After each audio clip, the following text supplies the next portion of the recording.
We're looking at a series of lessons that we're calling Monkey Business, and it's talking about the interpersonal relationships that we have in dealing with people.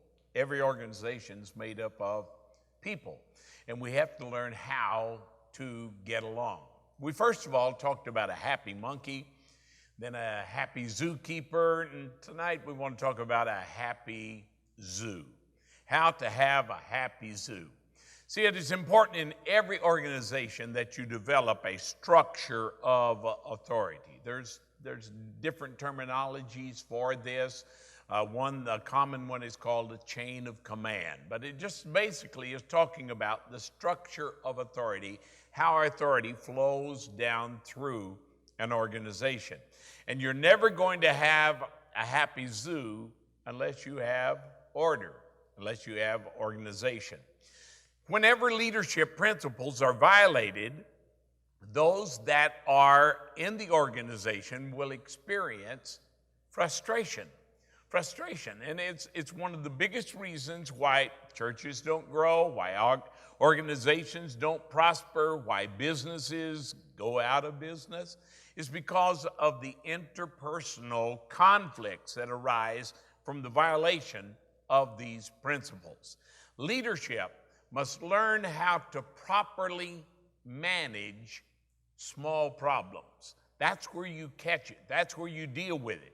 Otherwise, if you don't deal with it when it's small, guess what?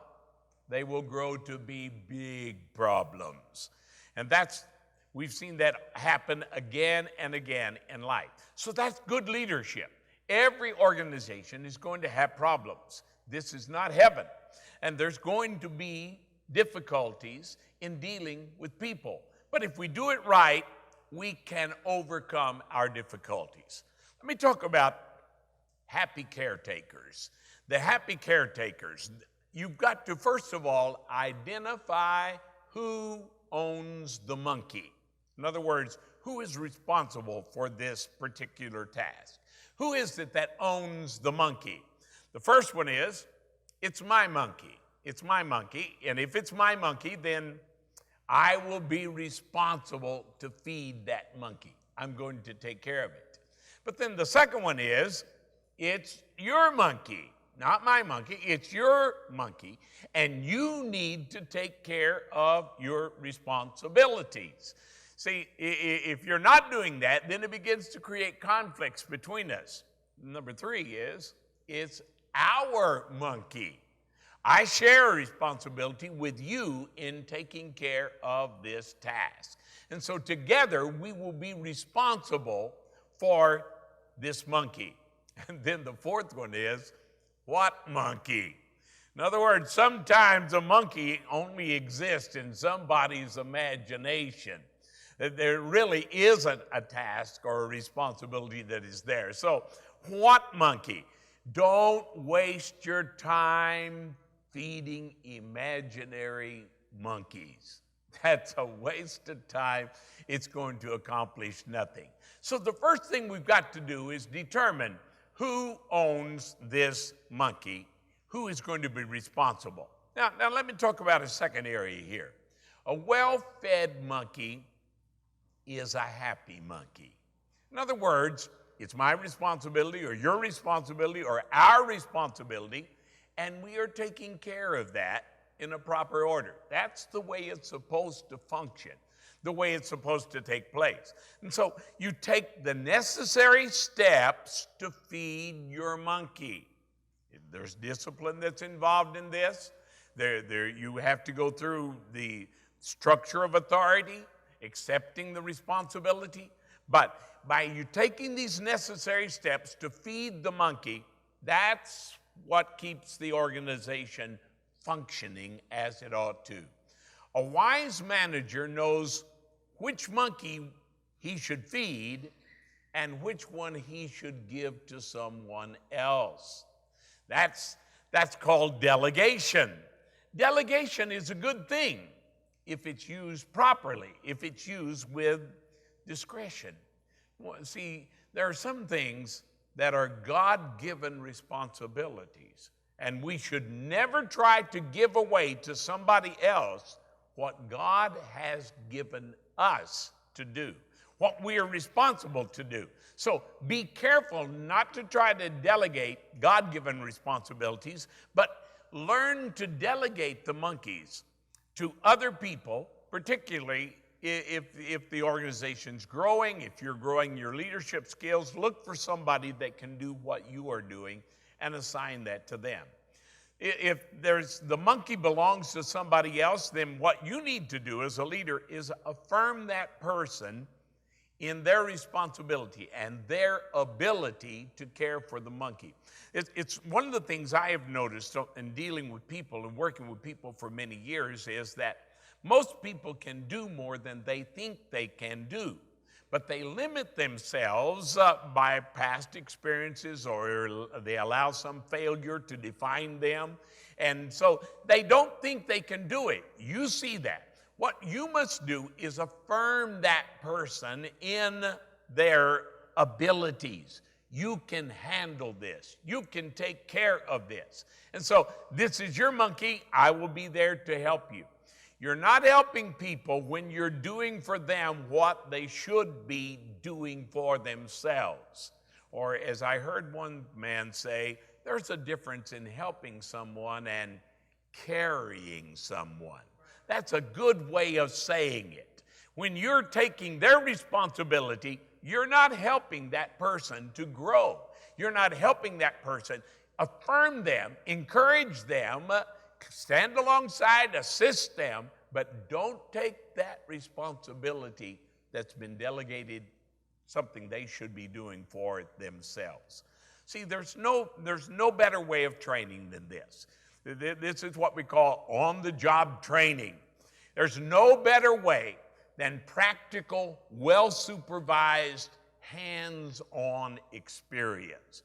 I see that as the Jesus model. For instance, Jesus never taught us any lessons about healing the sick, but he always took people with him when he was healing the sick, and they're learning from his example. They're watching with on-the-job training. Another way of calling it is modeling.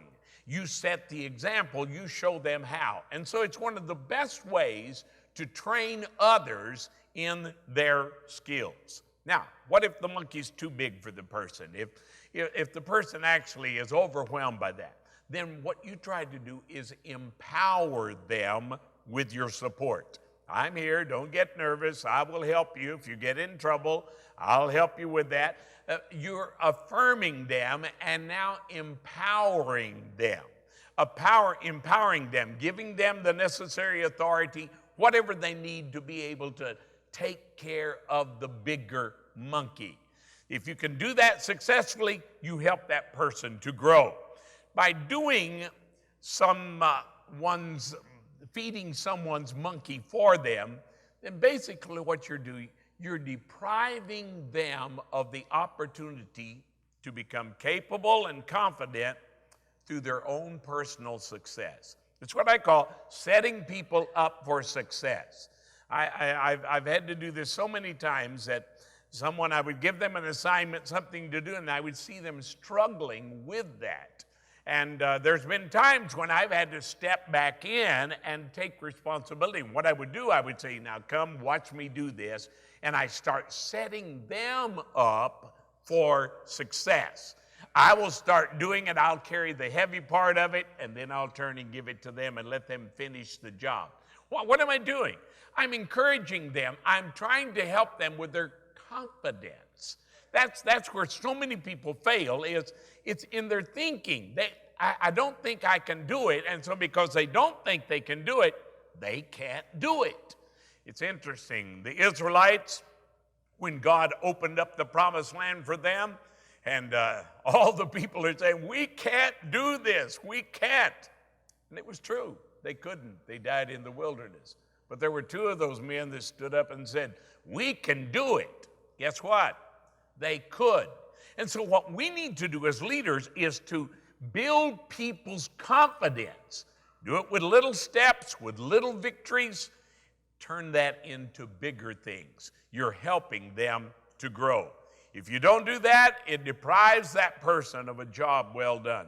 Now, let me say of some leaders I've seen some leaders, they never want to share the victories with anybody else. They want their name to be on all the victories. And they look like, the guy, the smart guy, the one that's able to do it. That's not a good way to lead. And you'll never build a strong team by doing that, because you're depriving your people of the feeling of success, the confidence that comes from a job that is well done. So learn to balance their responsibilities with authority, empower them, help them to do bigger tasks.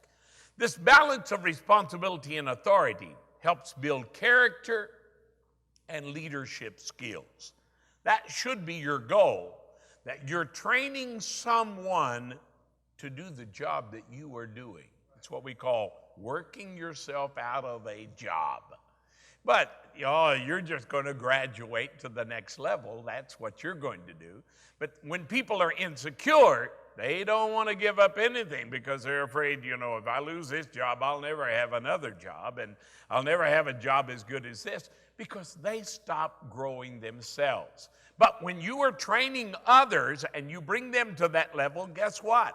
It pushes and promotes you to the next level. So when people prove themselves capable of feeding their monkeys, it gives them greater responsibilities and authority. It's one of the mistakes I've seen so many leaders make, is they find a good person, give them good training, put them in a good position, and then leave them there too long. Why? Because they stop growing there. You've got to give them a bigger challenge to keep them growing, or they will stalemate. And when they do, that's how organizations die. That's how churches die, is because the vision stops. They're not increasing in their skills.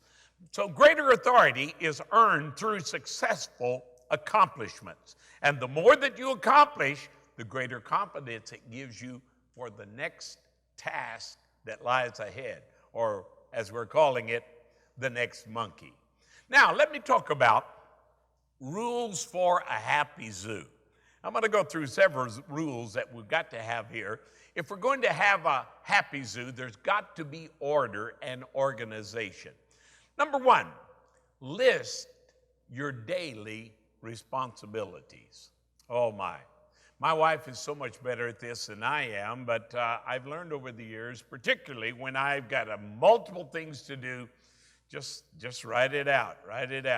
So many times before I get up to an address in the congregation, there'll be 3 or 4 things I want to say. I'll just write them out. Number 1, number 2, number 3. Now let me get to my message. It's like the fellow said, before I preach to you, I want to say something. And so sometimes that's the way you got to have this, what we call a to-do list. Get these things in order. Whenever a monkey comes to mind, write it down. As one man said, a short pencil is much better than a long memory. Boy, that is true. You're taking up too much space thinking about things. You can just jot them down, and then you can refer to your notes. Refer to your list often. This simple idea, and it's a very simple one, but it will help you to accomplish so much more. Just a simple to-do list. Everyone needs to practice this skill. Number 2, second rule is establish your priorities. In fact, that's one of the things that you need to do in making out a to-do list is look for the hardest things that you have on that list, put them as the top priorities. Because if you take care of them first, then the rest of the day is going to go a lot easier. Establish your priorities. See, everybody seems to be busy. Everybody's doing something, even if they're doing nothing. They seem to be busy, but they never get around to feeding their monkeys. And this creates problem for everybody. So develop which monkey needs to be fed first, what I need to do, number 1, number 2, number 3. Put them in order. establishing the priorities will help you be a lot more successful in what you need to be doing on a daily basis. Number 3, delegate where it is appropriate. Now, some people are better at this than others. In fact, some people, they'll give you their monkey if you let them, and they'll give away what they should be doing themselves. But I'm talking about the proper way to delegate. Delegate when it is appropriate to do it. In other words, if your monkey becomes easy for you to feed, then give it to somebody else that can feed it as well as you. That helps them to grow. Now you can start looking for a bigger monkey, for something that will be challenging for you. The monkeys that you feed should be challenging. It should be something that stretches you, something that makes you grow to do something that I've just been working, for instance, a new project for me, but it's stretching me. It's helping me to grow. I'm having to work with others to do it, but I never thought I would be able to speak Spanish this side of heaven. Oh, but through technology and working with these young preachers, I'm learning how to do it and to take my messages and put them in Spanish. That's a bigger monkey for me. That's been like a gorilla, you might say. But that's what I'm saying. Do something that challenges you, that keeps you growing in your own spiritual growth. Number 4, develop the people who are under your leadership. Now, a lot of people never think of this. They think of this is my job, I'm doing it, but they never think about training others. Learning how to invest in other people is one of the wisest things that you will do in life. This is what Jesus did. He spent more time training the 12 than he did with the multitudes. That was his number one priority, because he knew that in a very short time, I'm out of here. I'm leaving, and I'm going to leave it to them. We don't like to think of it, but time is rushing fast for every one of us. And if we're not training others that can do what we're doing, we're going to be in big trouble in just a short time. Now, the way that you do this is identify their strengths and weaknesses. Everyone has them. They're gifted in certain areas. Other areas, they struggle in those areas. So what you need to do is identify their strengths and put them into situations where they can exercise their gifts, their strengths. Turn difficulties into learning situations that will help polish and perfect their leadership skills. Boy, as a young preacher, I did this. In every situation, it didn't matter where I was preaching. If it's on the street, if it's in the jail, if it's a nursing facility, I could care less, because what I was doing, I wasn't just preaching a message, I was developing the preacher. I was becoming a better communicator. So that's what you have to do with the people with whom you are working, is continually look for opportunities to help empower them to keep them growing. Number 5, discover the strengths of those that work for you. They can do some things better than you can.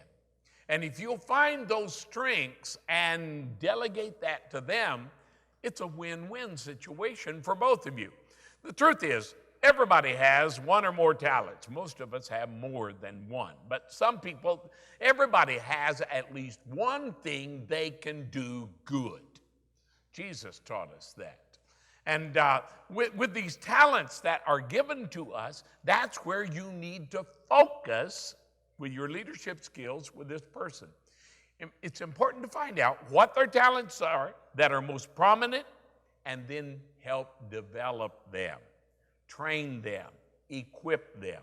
I think this is one of the weakest areas in most churches. Most churches are very good at delegating something, but never equipping, never training.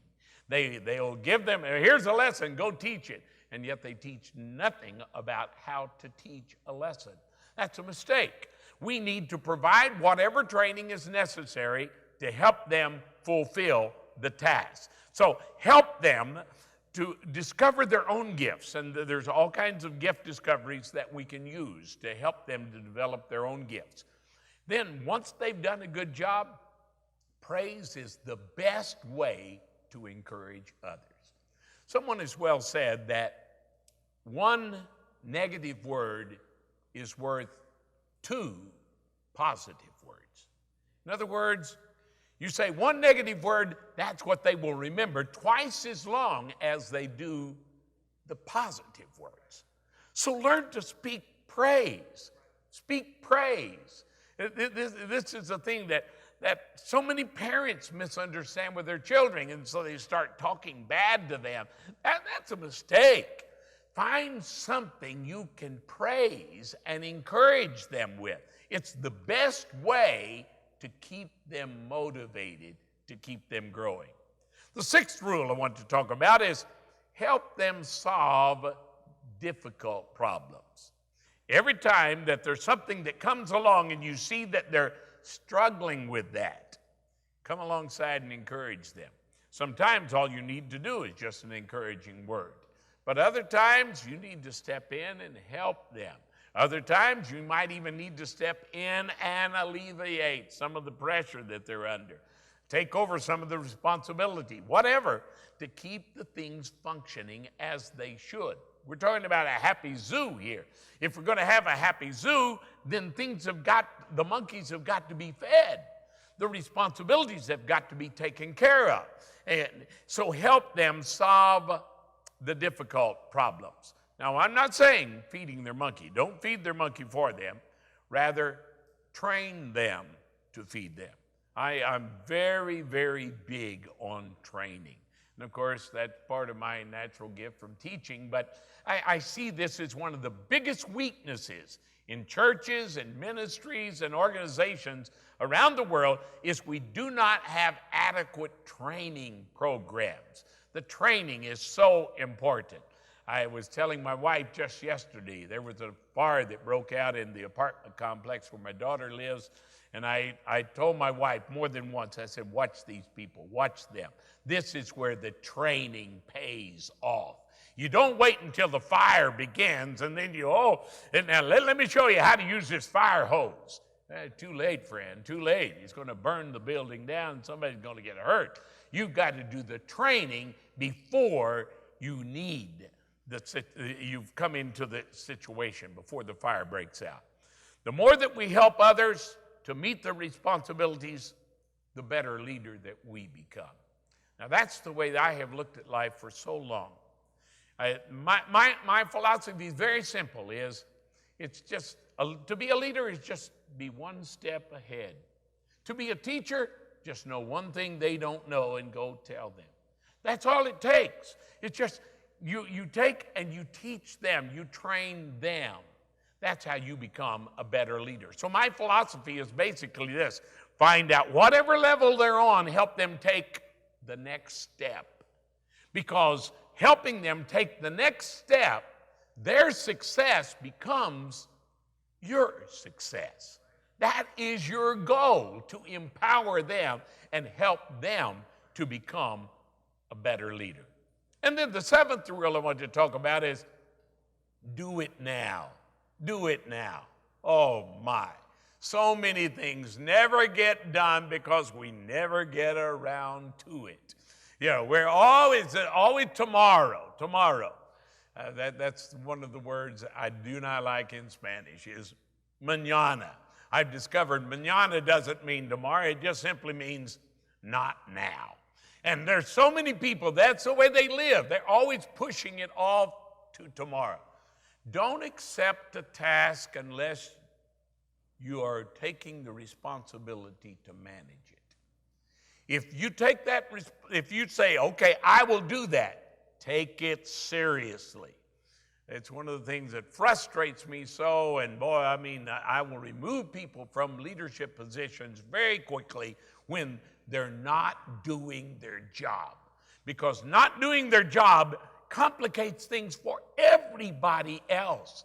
It only takes one player on the team to demoralize the whole team simply because they're not doing what they're supposed to do.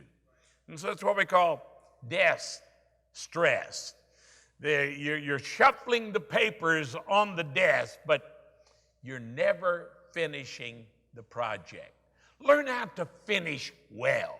That should be your goal in beginning any kind of project is, I want to finish well. Don't just keep shuffling things around, make it look like you're doing something. No. With a monkey, either feed it or kill it, but don't starve it to death. That is unfair to everyone that is in relationship with you. And so do it. Do it now instead of waiting until later. Now, what happens when we faithfully feed our monkeys? If we faithfully feed our monkeys, guess what? They grow up to become bigger monkeys. That's what Jesus taught us. He said, to those that did good, well done, good and faithful servant. You've been faithful over a few things. I'm going to make you ruler over many things. In other words, the monkey's growing. You're able to accomplish greater things. Because you're developing your leadership skills, you become a better leader. And you're able to help more people. And so better leaders can solve bigger problems. And that's what happens in leadership. And so it's what we call it. Congratulations. Congratulations. Here's your gorilla. Never think in life that it's, it's all done. No. There's a bigger monkey for you to feed. But you can do it if you'll just be faithful. These are rules to having a happy zoo.